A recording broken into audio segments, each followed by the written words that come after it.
They fired her for being too honest. But hiding a catastrophic security flaw isn't a solution, it's a betrayal. So, when the quiet whisper from the server room turned into a global alarm, Sarah knew she had to choose silence or scorched earth revenge. The hum of the server racks always sounded like a promise, to me, to constancy, to reliability. For 5 years, that low, steady thrum in the basement of Apex Solutions was the soundtrack to my life. It was the sound of competence, and I, Sarah, was the architect of that competence. I was the Senior Security Analyst. The person they trusted to keep the digital doors bolted against the wolves. My projects were lauded in every quarterly review. The CEO's Mark would lean back in his ergonomic chair, a satisfied smirk playing on his lips, and say, "Sarah, you don't just manage risk, you erase it." I liked that. I liked being the invisible shield, the silent guardian. It was a comfortable, well-paid cage. But it was a cage where the views were spectacular.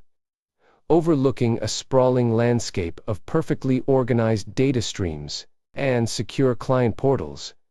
The first flicker was tiny. A single, anomalous packet request on a secondary client server, client ID 44B. It was buried deep in the logging data, flagged as a low-priority info alert. The kind you dismiss with a sigh and a quick keyboard tap. But I was meticulous. I didn't dismiss. I flagged.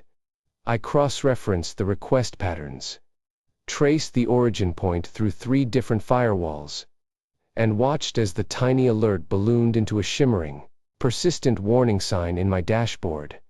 I spent the next 2 weeks chasing that signal. It wasn't a brute force attack, it was quieter, more elegant. It was a whisper that sounded like a key finally slipping into the correct tumbler. The request wasn't just asking for data, it was probing for a structural weakness. A backdoor, a tiny, perfect seam in the fabric of our security architecture. When I finally found it, late one Thursday night, after the entire office had faded into a tired, fluorescent glow, the relief was so profound, it almost brought me to my knees. It wasn't a single flaw. It was a category of flaws. A systemic vulnerability in how our proprietary authentication module handled asynchronous calls. It was a hole, large enough, sophisticated enough, that if an attacker found it, they wouldn't just get one client's data. They could potentially move laterally across the entire network, compromising dozens, maybe even hundreds of our high-value corporate clients. My stomach dropped, not with the panic of a crisis, but with the cold, dull weight of existential dread. This wasn't a minor bug, this was a potential catastrophe. The next morning, I walked into Mark's office. The printout of the exploit chain spread across his polished mahogany desk. The glow from the monitoring screen seemed to shine directly onto my face, making me look like a prophet announcing the apocalypse. "Mark," I started, trying to keep the tremor out of my voice, "we have a major vulnerability. It's in the Authenticator v3.1 module. It allows for a chained injection attack that compromises session integrity across the entire platform. We need to patch immediately, and we need to notify our clients, the ones most affected, starting tomorrow, that there's a risk." Mark didn't look at the printout right away. He looked at me, that slow, assessing look that seemed to penetrate past my professional veneer and into the trembling core of my anxiety. "And notify them," he repeated, the word sounding heavy, like something unpleasant he was forced to swallow. "Yes," I insisted. "Disclosure is the safest path. We manage the narrative, we show transparency, and the fallout, while painful, is manageable. We tell them, a vulnerability exists. We found it. Here is the fix. Here is what might have happened. It builds trust." He finally picked up the report, his fingers tracing the lines with an almost clinical detachment. He scanned the severity rating, the estimated blast radius, and then looked back up. And the smirk was gone, replaced by something flinty and calculating. The cost of disclosure, Sarah, he said, leaning forward, his voice dropping conspiratorially, is not just the patching fee. The cost is the stock dip. The cost is the PR headache. The cost is the deluge of customer service calls that will swamp us for a week. But the cost of inaction is catastrophic, he cut in, holding up a hand. Imagine the lawsuits. Imagine the loss of 3 major contracts because the client decides transparency is less important than smooth operation. We take the hit quietly, Sarah. We patch it, we quietly roll out the update. And we treat this as a minor operational hiccup. The clients might get a little email about routine maintenance. They won't know they were saved from a digital ambush. My jaw tightened. But they deserve to know. They rely on us. They deserve agency. They deserve to know that their data is not just being managed, it is being protected. And we deserve to be profitable, Mark countered smoothly. Trust is built on consistent performance, Sarah. Not on the occasional, terrifying revelation of a hidden flaw. This is about optics. This is about controlling the story. The argument escalated from a measured professional debate into something visceral. I pleaded with him, invoking the ethics of the profession. The implicit contract we held with our users. The vulnerability wasn't a technical problem, it was a moral one. You are prioritizing short-term stock performance over client security, I said. The air in the room growing thick and charged. That is fundamentally bad business, Mark. It's bad ethics. He stood up then, finally matching my height. And his expression hardened into something cold and formidable. And you are prioritizing a feel-good narrative over business reality. You are too rigid, Sarah. You see the world in binary, flawless or failure. The world is nuanced. We are a company, not a humanitarian aid organization. He paused, letting the words settle, letting the weight of his dismissal crush the hope that had been blooming in my chest. You are too insistent on transparency, Sarah. You are becoming a liability. We need analysts who can solve problems, not ones who insist on turning every technical issue into a public relations crisis. He didn't mince words. He didn't even bother with the gentle euphemisms. He delivered the sentence with the crisp, final authority of a man accustomed to absolute obedience. Effective immediately, Sarah, you are relieved of your duties. Go home. And please, don't send me any more reports about the moral necessity of disclosure. We'll handle it. The silence that followed was absolute, deafening. The rage didn't hit immediately. It started low, a slow, seismic rumble in my core, like tectonic plates grinding beneath a calm surface. It was a deep, corrosive bitterness that started burning through my sternum. You think you're protecting the brand, I managed to whisper, my throat tight. You think you're saving us from a week of bad press. Mark sighed. A sound of weary superiority. Exactly. You are being hysterical. I looked at the vulnerability report still, sitting on his desk.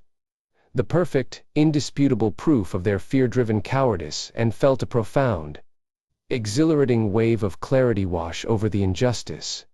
They weren't protecting the brand. They were protecting the illusion of perfection. They were hiding the flaw to maintain the narrative, and in doing so, they were sacrificing the trust of the people they supposedly served. They had chosen the stock price over the sanctity of the data.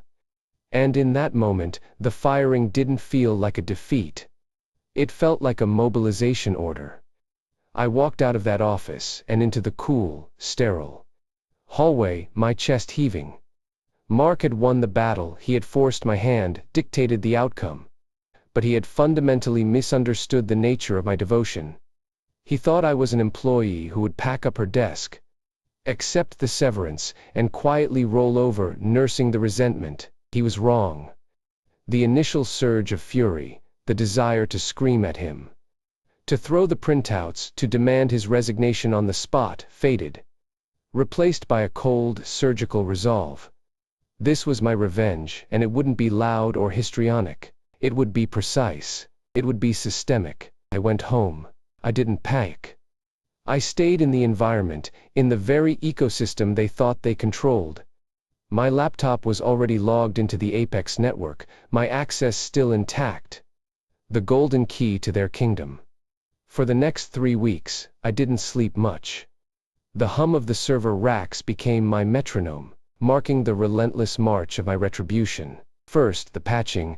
Before anyone in the development team had fully circled the problem, I had written the code fix, rigorously tested it, and pushed it into staging. It was solid. It was perfect. It would close the hole permanently. Second, the documentation.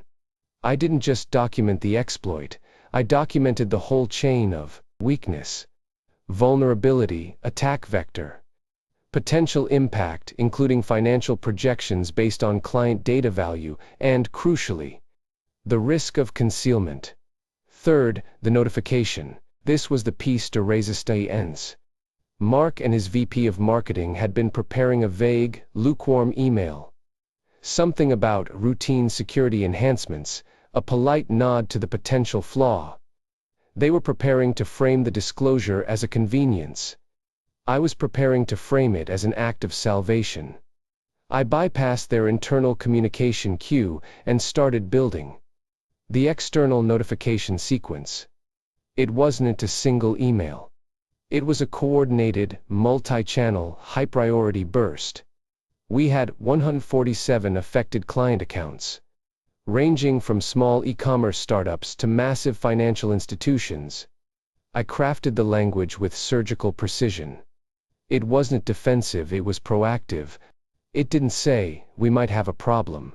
It said, "A significant, sophisticated vulnerability was identified and successfully mitigated by our team." The tone was authoritative, reassuring, and utterly transparent. It detailed exactly where the flaw was, how it could have been exploited, and the potential data loss, and crucially, it mentioned the specific type of data that could have been compromised.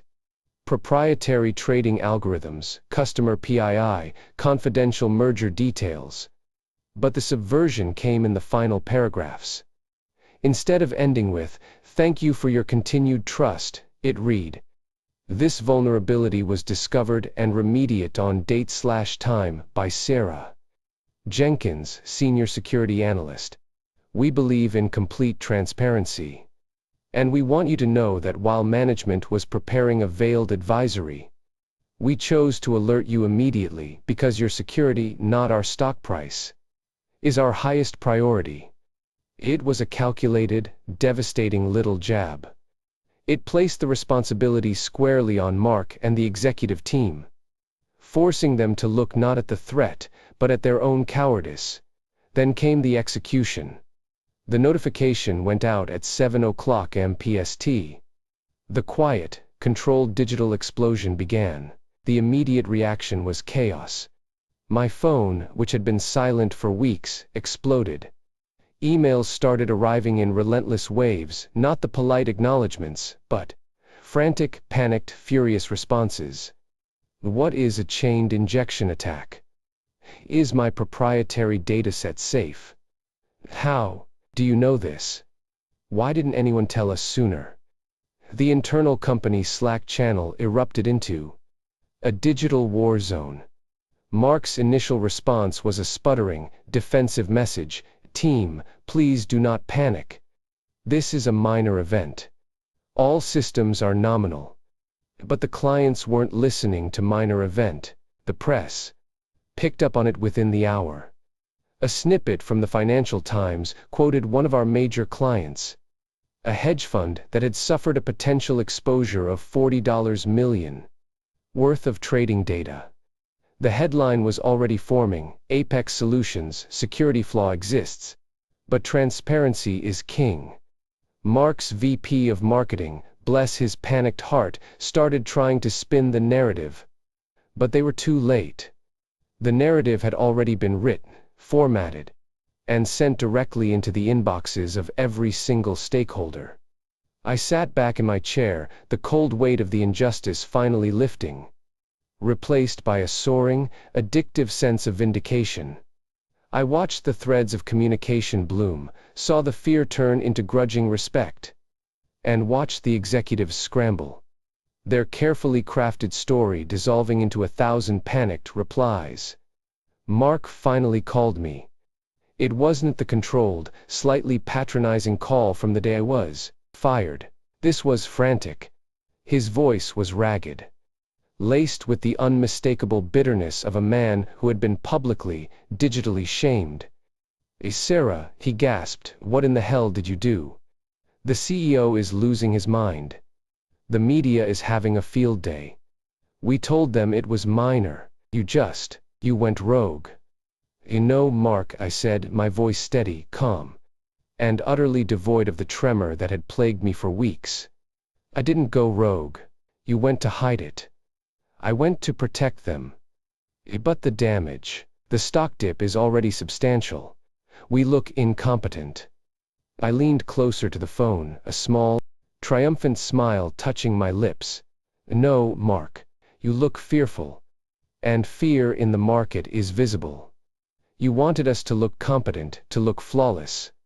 But you can't hide a vulnerability when the victim gets to point to the precise location of the flaw and the name of the savior. You traded trust for a few percentage points of valuation. But you lost something far more valuable." A long, heavy sigh traveled through the line. "What do you want?" he asked, the question stripped of its arrogance. It was a plea. "What do I want?" I repeated, letting the question hang in the air until he answered it. "I want you to admit it. You were wrong. You chose short-term optics over client safety." Silence. A long, agonizing silence. Then Mark said it, the words sounding like a desperate surrender. "Fine. You were wrong. You chose transparency over business reality." "No," I corrected softly, leaning back, letting the victory wash over me. "You chose the illusion of reality over the truth of security. And I chose the truth. Now, Mark, start drafting the press release, and this time, make sure it starts by thanking Sarah Jenkins." The hum of the server racks continued its steady rhythm. But now it didn't sound like a promise of constancy. It sounded like a declaration of war, and I, Sarah, was finally, beautifully, in command of the cadence. The firing hadn't ended my career, it had been the necessary, spiteful catalyst for my greatest, most devastating act of professional revenge. They had fired me to control the story, but in the end, they had just handed me the microphone.